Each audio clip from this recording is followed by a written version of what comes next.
नमस्कार, एक बार फिर से बहुत स्वागत है आप सभी का। जनतंत्र टीवी देख रहे हैं आप और आपके साथ मैं हूं शिवानी ठाकुर। छत्तीसगढ़ के खास बुलेटिन की शुरुआत करेंगे। रायपुर में बीजेपी ने जीएसटी सुधारों पर प्रेस कॉन्फ्रेंस की। प्रदेश प्रवक्ता अमित चिमनानी ने इस दौरान कहा कि मोदी सरकार के फैसले से घर चलाना और बनाना आसान होगा। एक सीमेंट पर 10% की कमी से निर्माण लागत घटेगी और रोजमर्रा की चीजें सस्ती होगी। हर परिवार को सालाना करीब 1 लाख रुपए की राहत मिलेगी। व्यापारियों को अब सिर्फ 3 दिनों में जीएसटी रजिस्ट्रेशन मिलेगा। इन सुधारों से खपत 6 लाख करोड़ तक बढ़ेगी और जीडीपी ग्रोथ को भी मजबूती मिलेगी।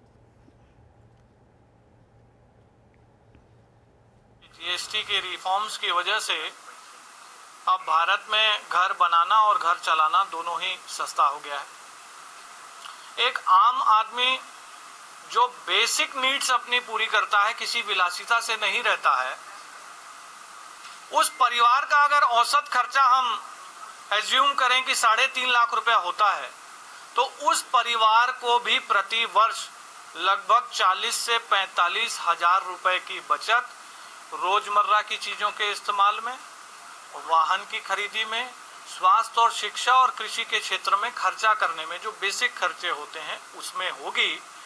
इसके अलावा जो लोग मिडिल क्लास के हैं, जो लोग नौकरी पेशा हैं, जो बड़े व्यापार करने वाले लोग हैं या जिनकी क्षमता और ज्यादा है खर्चा करने की, उनकी बचत इसी रेशो में बढ़ती जाएगी। कुल मिलाकर जिस परिवार का जितना खर्चा है उसके बजट में 10 से 15% की कटौती हर घर की होगी। रायपुर में पीसीसी चीफ दीपक बैज ने बस्तर बाढ़ पीड़ितों और जशपुर हादसे को लेकर सरकार पर बड़ा हमला बोला। उन्होंने कहा कि बस्तर में राहत सामग्री भेजना शुरू कर दिया गया है, लेकिन सरकार से पर्याप्त मदद नहीं मिली है। बैज ने बस्तर के लिए विशेष पैकेज की मांग दोहराई है। वहीं जशपुर में गणेश विसर्जन के दौरान हुई दुर्घटना में 6 लोगों की मौत पर भी दुख व्यक्त किया और कहा कि 5 लाख का मुआवजा बेहद कम है। हमारी सरकार में ऐसी घटना और सड़क दुर्घटना में 50 लाख का मुआवजा दिया था, इसलिए इस हादसे से पीड़ित परिवार को भी 50-50 लाख रुपए मिलने चाहिए। इसके साथ ही एनएचएम कर्मियों की बर्खास्तगी पर बैज ने राज्य सरकार की आलोचना की और कहा कि हड़ताल पर बैठे कर्मियों को जेल भेजने की धमकी देना गलत है। सरकार को उनसे बातचीत कर समाधान निकालना चाहिए, जबकि बीजेपी ने सिर्फ वोट के लिए मोदी की गारंटी का वादा किया था। 20,000 का चेक देकर, 6,000 का चेक देकर आज फिर सिर्फ उनके चले पे नमक छिड़कने का काम कर रहे, जो लगातार वहां के लोगों के वीडियो ऑडियोस आ रहे कि सर हमको मदद नहीं मिल पा रहा है, सिर्फ खानापूर्ति की जा रही है। मैं फिर से सरकार से मांग करता हूं कि बस्तर में विशेष पैकेज की घोषणा करें और साथ ही जो घर पक्के घर है उनको 10 लाख रुपए, कच्चे मकान है उनको 5 लाख रुपए, साथ ही जो उनके घर की पूरी सामान नुकसान हो चुका है उनकी लिस्टिंग कर सरकार को पूरी भरपाई करनी चाहिए। इसलिए क्योंकि बस्तर में हमारे पास पैसे की कमी नहीं है, क्योंकि हमारे पास एनएमडीसी जैसे प्रोजेक्ट्स हैं हमारे पास और आर्सेलर-मित्तल के हमारे पास प्रोजेक्ट्स हैं। अगली खबर ग्राम नौरंगपुर से, जहां किसान इन दिनों भारी संकट से जूझ रहे हैं। पिछले 1 महीने से गांव में लगे 100 केवीए और 63 केवीए के ट्रांसफार्मर खराब पड़े हैं, जिससे सिंचाई रुक गई है और फसलें सूखने लगी है। ग्रामीणों का कहना है कि नहर सुविधा न होने से वो पूरी तरह बिजली पर निर्भर हैं, लेकिन लगातार आश्वासन के बावजूद अब तक नया ट्रांसफार्मर उपलब्ध नहीं कराया गया है। परेशान ग्रामीणों ने कलेक्टर को आवेदन सौंपकर तुरंत समाधान की मांग की है। किसानों का कहना है कि यदि समय रहते व्यवस्था नहीं हुई तो उनकी मेहनत पूरी तरह बर्बाद हो जाएगी। फार्मर जल गए एकर नाम से कलेक्टर ऑफिस आया और कोई भी ऑफिस में जाते हैं तो सब गोल गोल बातें करके घुमा रहे हैं साहब। कम से कम हफ्ता भर हो गई, हफ्ता महीना वो 63 अभी ना 100 तुहर पहले जले 63 अभी जलाए हैं, उड़ा गए दोनों ट्रांसफार्मर जल गए। हमने कलेक्टर में आए हैं हमर 100 के और 63 के ट्रांसफार्मर 1 महीना से जल गए। बार बार जई यही सब ला हमन संपर्क करे, आज आही कल आही ऐसे करके हमन गोल गोल घुमावत। अभी तक ट्रांसफार्मर लगबे नहीं करते। हमारे गाँव पूरा टोटल भर्री के आए, हमन सिंचाई नोजल से करथन और पानी कितना समस्या, हमारे धान है सूखा थे और कोई हमार गुहार सुनबे नहीं कर सकते। तो हमारे कलेक्टर महोदय से हमन यह करे बर आए हैं, अब वो सुन ले तो अच्छा है, नहीं फिर हमारे लिए तक आल पड़े। वहीं रायपुर में स्वास्थ्य सेवाएं ठप होने की कगार पर है। नियमितीकरण की मांग पर अड़े एनएचएम कर्मचारियों और सरकार के बीच का टकराव अब और गहरा गया है। 18 अगस्त से अनिश्चितकालीन हड़ताल पर गए कर्मचारियों ने अब सरकार की सख्ती के खिलाफ बड़ा कदम उठाया है। स्वास्थ्य विभाग ने 25 पदाधिकारियों को बर्खास्त कर दिया, जिसके विरोध में प्रदेश भर में करीब 1350 एनएचएम कर्मचारियों ने सामूहिक इस्तीफा सौंप दिया है। दरअसल कर्मचारियों ने 10 सूत्रीय मांग पत्र सरकार के सामने रखा था। इसमें संविलियन और स्थायीकरण, ग्रेड पे निर्धारण, लंबित 27% वेतन वृद्धि, पब्लिक हेल्थ कैडर की स्थापना और मेडिकल इंश्योरेंस जैसी अहम मांगें शामिल हैं। सरकार ने इनमें से 5 मांगों पर सहमति जताई थी, लेकिन शेष मुद्दों पर गतिरोध बरकरार है। स्वास्थ्य मंत्री श्याम बिहारी जायसवाल ने कहा कि कई मांगें पहले से पूरी की जा चुकी है, बाकी पर केंद्र को भेजने के लिए प्रस्ताव तैयार है। उन्होंने बर्खास्त कर्मचारियों को अपील का अधिकार होने की बात कही और हड़ताल समाप्त करने की अपील भी की, लेकिन कर्मचारियों का कहना है कि जब तक सभी मांगें पूरी नहीं होती, आंदोलन जारी रहेगा। सवाल है कि इस गतिरोध का समाधान संवाद से होगा या टकराव और बढ़ेगा। एनएचएम कर्मचारियों के जितने मांग हम पूरा कर सकते थे, उनको हमने शुरू से ही मांग पूरा कर दिया है। बाकी बातचीत के लिए हम लोगों ने कई दौर बातचीत भी किया और जो समस्या उनकी, हम जो मांग राज्य से पूरा नहीं कर सकते, उन मांगों को लेकर हम प्रस्ताव केंद्र सरकार को भी भेजने के लिए सहमत हो गए हैं। उनके जो 27% का जो हमारे घोषणा पत्र में है वेतन वृद्धि का, वो हमने कर दिया है। उनकी 1 माह का सवेतनिक अवकाश है, उसको कर दिया है। 5 लाख रुपए तक की कैशलेस इलाज है, उसको हमने कर दिया है। उसके साथ ही साथ जो उनको, जिसे अभी बर्खास्त कर दिया गया है, लेकिन बर्खास्तगी के बाद कोई प्रावधान नहीं होता है, लेकिन हमने वो भी किया कि अगर उनको बर्खास्त करते हैं या कोई कार्रवाई करते हैं तो उसकी अपील का अधिकार उसके ऊपर के अधिकारी को होगा, वो भी हमने कर दिया है, एक पक्षी कार्रवाई ना हो करके। तो इस प्रकार से उनके जो ट्रांसफर नीति था, जो पे ग्रेड है और नियमितीकरण है, उसको लेकर एक कमेटी भी बना दिए हैं, जिसमें 5 अन्य वित्त से लेकर अन्य क्षेत्रों के 5 लोगों की कमेटी है। वो कमेटी रिपोर्ट जब सरकार को देगी, सरकार उसके आधार पर भारत सरकार को भेजेगी या राज्य में निर्णय लेगी। बुलेटिन में अब बात करेंगे रायपुर में कांग्रेस की अंदरूनी कलह पर जो लगातार सियासी हमले तेज हो रहे हैं इसकी। स्वास्थ्य मंत्री श्याम बिहारी जायसवाल ने इस पर प्रतिक्रिया दी है और कांग्रेस को घेरते हुए कहा कि पार्टी अपनी ही छवि का मजाक बना रही है। उन्होंने आरोप लगाया कि कांग्रेस में नेता प्रतिपक्ष चमचागिरी की बातें करते हैं और नेता आपस में कुर्ता फाड़ने में लगे हैं। जायसवाल ने कहा कि कांग्रेस की न नीति है, न नियत और न ही कोई सिद्धांत बचा है। 5 साल गुटबाजी और भ्रष्टाचार में बिताने वाली कांग्रेस आज भगवान भरोसे पहुंच गई है। देखिए, छत्तीसगढ़ में और पूरे देश में कांग्रेस अपना मजाक खुद बनकर रह गई है।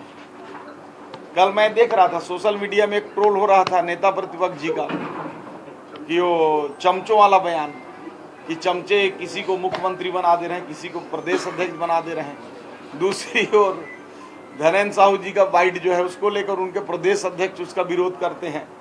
तो एक दूसरे का कुर्ता फाड़ने में लगे हुए हैं और ये कांग्रेस की पुरानी परंपरा है। न इनका नीति है, न नियत है, न कोई सिद्धांत है। काफ़ी समय से देखा जा रहा है, लेकिन केवल वर्सेस 2 नहीं है ना, 2 नहीं है, मल्टी डायनामिक है इनका। कई केंद्र बिंदु है, एक केंद्र नहीं है कांग्रेस का। तो इनके नेताओं के जिस प्रकार से बयान आते हैं, जिस प्रकार पूरा प्रदेश में चल रहा है, प्रदेश की जनता 5 साल इनको भुगती है इनके हाथ में बागडोर देकर। ये 5 साल केवल गुटबाजी में और केवल भ्रष्टाचार में केवल अपने स्वार्थों को पूर्ति में लगे रहे और प्रदेश का 5 सालों में हालत जो है बेहाल। और छत्तीसगढ़ की राजनीति में बयानबाजी को लेकर मचे बवाल के बीच पूर्व मंत्री रविंद्र चौबे ने सफाई दी है।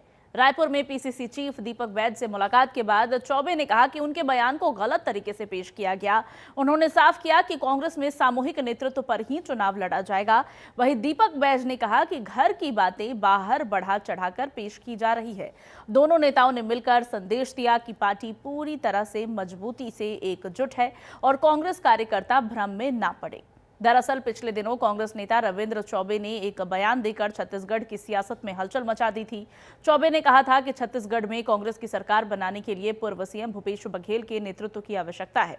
प्रदेश में फिर से कांग्रेस की सरकार बनाने के लिए भूपेश बघेल को पार्टी के नेतृत्व की आवश्यकता है। इस बयान पर जब बवाल मचा तो उन्होंने यू टर्न ले लिया था।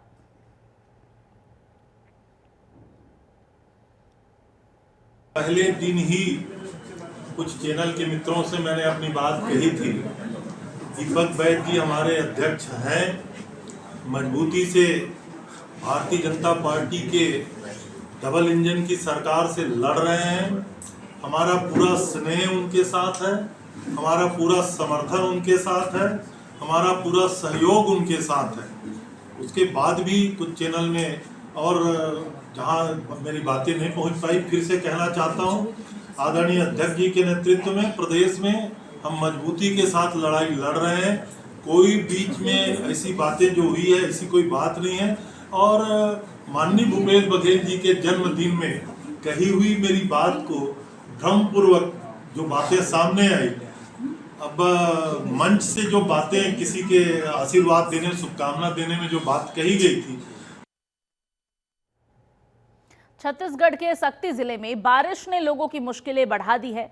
माल खरौदा जनपद पंचायत के ग्राम पंचायत बार भांटा और नवापारा को जोड़ने वाला पुल सालों से जर्जर हालत में है।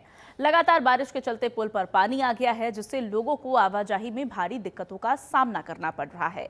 स्कूली बच्चों तक की पढ़ाई प्रभावित हो रही है, क्योंकि पुल डूबने से वो स्कूल तक नहीं पहुंच पा रहे। ग्रामीणों का कहना है कि बरसात आते ही हर साल यही समस्या होती है, लेकिन जिम्मेदार अधिकारी पूरी तरह से लापरवाह बने हुए हैं।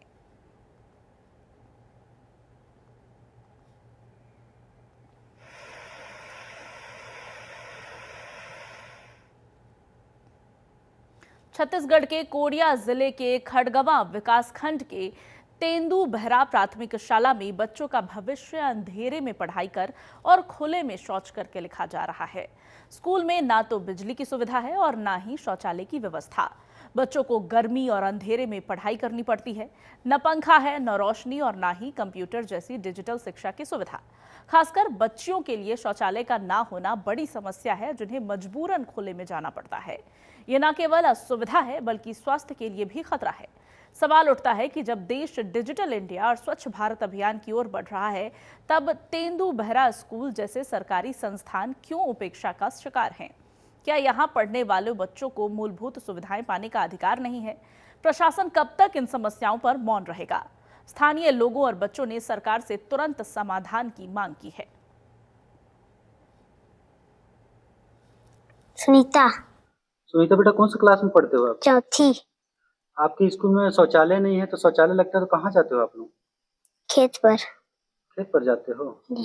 शौचालय जब खेत पर जाते हो तो सांप बिच्छू कई बार दिखा होगा, फिर कैसे करते हो? जैसे कक्षा चौथी, खेत पर। कहाँ जाते हो? उधर खेत पर। बाहर। बरसात का दिन है, कभी सांप बिच्छू दिखा है? जी। मौजूद हूँ कोरिया जिले के ग्राम पंचायत सोस में और बात करूं तो शासकीय प्राथमिक शाला तेंदू बहरा संकुल केंद्र सोस विकासखंड जिला एमसीबी के स्कूल में मेरे छोटे छोटे बच्चे यहाँ पे दिखाई दे रहे होंगे जो शिक्षा ग्रहण। इस स्कूल की समस्या की बात है, शौचालय है। लाइट की बात करूं तो लगभग 2 से 3 साल हो चुके इस स्कूल में लाइट है। बिजली के तारे तो हैं मगर लाइट नहीं है, पंखे तो हैं मगर चलते नहीं है। वहीं बात करूं तो इस स्कूल में शौचालय की जो व्यवस्था होनी चाहिए वो भी नहीं है। बच्चे खेतों में जाके शौचालय करते हैं। आप मेरे पीछे देख सकते हैं, मैं आपको दिखाना चाहूँगा कि यहाँ पर एक आपको टूटा फूटा शौचालय दिखाई दे रहा होगा, जिसकी आप स्थिति देख सकते हैं बद से बदतर है। जिसपे बच्चे शौचालय करने नहीं जाते हैं। लेकिन दूसरी बात यह है कि ग्राम पंचायत में बड़ा खेल इसलिए बोलना चाहूँगा कि ये ग्राम पंचायत द्वारा यहाँ पे शौचालय का निर्माण कराया जाना था, जिसको लेकर ग्राम पंचायत द्वारा यहाँ पर लगभग अगर दिसंबर 24 से बात करें अभी तक तो 1 लाख रुपए का राशि यहाँ पे आहरण कर लिया गया है। लेकिन आप काम देख सकते हैं पूरी तरीके से अधूरा पड़ा हुआ है। वहीं हमने जब प्रधान पाठक से यहाँ के बात किया तो उनका साफ तौर पर कहना था, इसको लेकर मैं अपने पंचायत में कई बार शिकायत कर चुका हूँ, लेकिन अभी तक यहाँ पे निर्माण कार्य नहीं कराया गया। तो सबसे बड़ी सोचने वाली बात है कि जहाँ एक तरफ लाइट नहीं, वहीं शौचालय है, दूसरा शौचालय निर्माण के लिए सरकार द्वारा पैसे भी निकाल लिए गए, लेकिन यहाँ पे शौचालय का जो निर्माण है वो अधूरा पड़ा हुआ है। लगभग आज 6 से 7 महीना हो गए, लेकिन निर्माण कार्य यहाँ पे निर्माणाधीन पड़ा हुआ है। तो इस प्रकार से जो ग्राम पंचायत में सोच में बात करूँ तो लगातार इस प्रकार से जो देखा जा रहा है, एक कहीं ना कहीं अनदेखी देखी जा रही है, शासन का पैसों का दुरुपयोग देखा जा रहा है। अब देखने वाली बात होगी शासन प्रशासन द्वारा, विभाग द्वारा इस पर किस प्रकार से कार्रवाई होती है। अभी के लिए बस इतना ही। देखते रहिए जनतंत्र टीवी, कोरिया से सावन कुमार के साथ। बुलेटिन में आगे बढ़ेंगे, रुख करेंगे अब अगली खबर का। छत्तीसगढ़ की 25वीं वर्षगांठ पर बेमेतरा जिले के नवागढ़ में रजत महोत्सव का भव्य आयोजन किया गया। इस उत्सव में राज्य की सांस्कृतिक, सामाजिक और आर्थिक उपलब्धियों को प्रदर्शित किया गया। समारोह की खासियत रही छत्तीसगढ़ लोकगीत और नृत्य की शानदार प्रस्तुतियां, जिन्होंने दर्शकों का मन मोह लिया। जिला प्रशासन ने विभिन्न विभागों की प्रदर्शनियों के जरिए लोगों को सरकारी योजनाओं और उपलब्धियों से अवगत कराया। हेल्थ कैंप और पारंपरिक व्यंजनों के स्टॉल भी लगाए गए। वहीं रस्सी कस्सा, जलेबी दौड़ और बांटी दौड़ जैसी पारंपरिक खेलों का आयोजन कर विजेताओं को सम्मानित भी किया गया। मुख्य अतिथि मंत्री दयालदास बघेल समेत कई जनप्रतिनिधि और अधिकारी कार्यक्रम में मौजूद रहे। मंत्री ने अपने संबोधन में छत्तीसगढ़ की उपलब्धियों पर गर्व जताते हुए जनता से राज्य के विकास में भागीदारी निभाने का आह्वान किया। बड़ी संख्या में नागरिकों की मौजूदगी ने इस कार्यक्रम को ऐतिहासिक बना दिया और राज्य की एकता और संस्कृति का संदेश दिया। आज छत्तीसगढ़ राज्य को लगभग 25 साल हो गए हैं।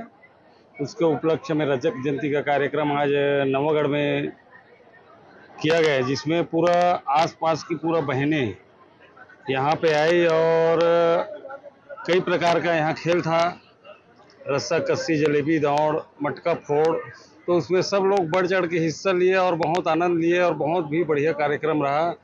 और स्टॉल भी लगा हुआ है, हेल्थ का लगा है, और जो अलसी से जो बनते हैं महाविद्यालय के द्वारा, कृषि महाविद्यालय के द्वारा, उनका भी मतलब बहुत अच्छा कार्यक्रम है। आज एक महिलाओं में उत्साह है, उमंग है, और एक ठोक उन लोग को पूरा आज का माहौल पूरा त्यौहार जैसा है। तो रजत महोत्सव के अंतर्गत आज नवागढ़ ब्लॉक में कार्यक्रम रखा गया था मुख्यालय में, जिसमें मुख्य अतिथि छत्तीसगढ़ शासन के खाद्य मंत्री माननीय दयालदास बघेल जी उपस्थित थे। साथ में बड़ी संख्या में जनप्रतिनिधि और नागरिकगण उपस्थित थे। इसमें विभिन्न स्टॉल भी लगाए गए थे, फूड फेस्टिवल रखा गया था, इसके अलावा हेल्थ चेकअप कैंप रखा गया था, इसके अलावा महिलाओं के लिए कुछ खेल प्रतियोगिताएं रखी गई थी। और उसके बाद जो खेल प्रतियोगिताओं में जिनके स्थान आए, जिन्होंने की उपलब्धियां थी, उनको पुरस्कृत भी किया गया। इसके अलावा कुछ सामग्री वितरण भी किया गया है। कुछ मेधावी बच्चों को आज पुरस्कृत किया गया है, जिन्होंने अपनी जो है शैक्षणिक गतिविधियों में उपलब्धियां हासिल की थी, उनको भी आज सम्मानित किया गया है। और पाठ्य सहगामी क्रियाओं में भी जो बच्चे उत्कृष्ट प्रदर्शन करने वाले थे, उनको भी आज पुरस्कृत। आज रजत जयंती में हमारे सब आसपास के महिला लोग आए थे और खेल में रस्साकसी के में भाग लिए और मटका फोड़, जलेबी दौड़ में, और सभी कार्यक्रम अच्छा संपन्न ढंग से निपटाया गया। और अपने अपने जो जीत का मतलब ये किए हैं, अच्छा पुरस्कार मतलब यहाँ दिया गया मंत्री के द्वारा और हमारे कलेक्टर महोदय के द्वारा उद्बोधन किया गया। सबको बहुत बहुत बधाई एवं शुभकामनाएं इस रजत जयंती में आए हुए। बस्तर संभाग के मांदर ग्राम पंचायत में बाढ़ से प्रभावित परिवारों की मदद के लिए शहीद महेंद्र कर्मा विश्वविद्यालय के समाज कार्य अध्ययनशाला विभाग के विद्यार्थी आगे आए हैं। कुलपति मनोज कुमार श्रीवास्तव की अध्यक्षता और विभागाध्यक्ष डॉक्टर तुलिका शर्मा के नेतृत्व में विद्यार्थियों ने राहत सामग्री बांटकर इंसानियत की मिसाल पेश की। इस अभियान में सहायक प्राध्यापक डॉक्टर अनुष्का आत्रम और डॉक्टर दिगेश्वर साहू का भी मार्गदर्शन रहा। विद्यार्थियों ने 80 से अधिक बाढ़ पीड़ित परिवारों को तेल, आलू, प्याज, मसाले, बिस्किट, ब्रेड, साबुन, चावल और दाल जैसी जरूरी वस्तुएं उपलब्ध कराई। डॉक्टर तुलिका शर्मा ने इस दौरान कहा कि उद्देश्य सिर्फ सामग्री देना नहीं, बल्कि ये संदेश देना है कि समाज एक दूसरे के दुख दर्द में साथ है। स्थानीय लोगों ने इस पहल को सराहा और कहा कि ये कदम मानव सेवा और भाईचारे की सच्ची मिसाल है। राहत कार्य ने पीड़ित परिवारों के चेहरों पर मुस्कान लौटाई और सामाजिक एकता को मजबूत बनाया।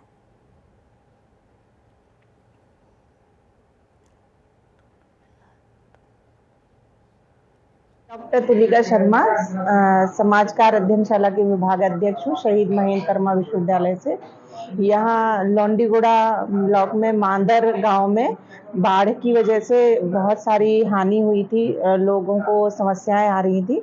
तो उसको देखते हुए समाजकार अध्ययनशाला के हम सभी शिक्षकों ने और जो स्टूडेंट्स हैं उन्होंने मिलकर एक सोचा कि वहाँ जाकर समस्या का देखा जाए, उसके सर्वे किया जाए और साथ ही साथ जो भी राहत सामग्री है उसको वितरण किया जाए, जिससे लोगों को कुछ ना कुछ मदद की जाए। अगली खबर दुर्ग से। दुर्ग में इस बार गणेश विसर्जन और ईद मिलादुन नबी का पर्व एक ही दिन पड़ने से पुलिस प्रशासन अलर्ट हो गया है। शांति और सुरक्षा व्यवस्था बनाए रखने के लिए एसएसपी विजय अग्रवाल ने थाना प्रभारियों और अधिकारियों की बैठक ली। ये बैठक भिलाई सेक्टर 6 स्थित पुलिस कंट्रोल रूम में आयोजित की गई। एसएसपी ने निर्देश दिए कि दोनों त्योहारों के जुलूस का मार्ग पहले ही तय किया जाए और निर्धारित समय सीमा में ही उन्हें निकाला जाए। साथ ही शाम के समय पंडालों में बढ़ती भीड़ को देखते हुए पुलिस बल को अतिरिक्त सतर्क रहने के आदेश दिए गए। उन्होंने शहर में लगातार हो रही चाकूबाजी की घटनाओं पर नाराजगी जताते हुए थाना प्रभारियों को सख्ती से कार्रवाई करने और लंबित मामलों को जल्द निपटाने के निर्देश दिए। एसएसपी पद्मश्री तंवर ने बताया कि गणेश विसर्जन और ईद मिलादुन नबी को देखते हुए पुलिस ने सुरक्षा के विशेष इंतजाम किए हैं ताकि लोग निश्चिंत होकर त्योहार मना सकें।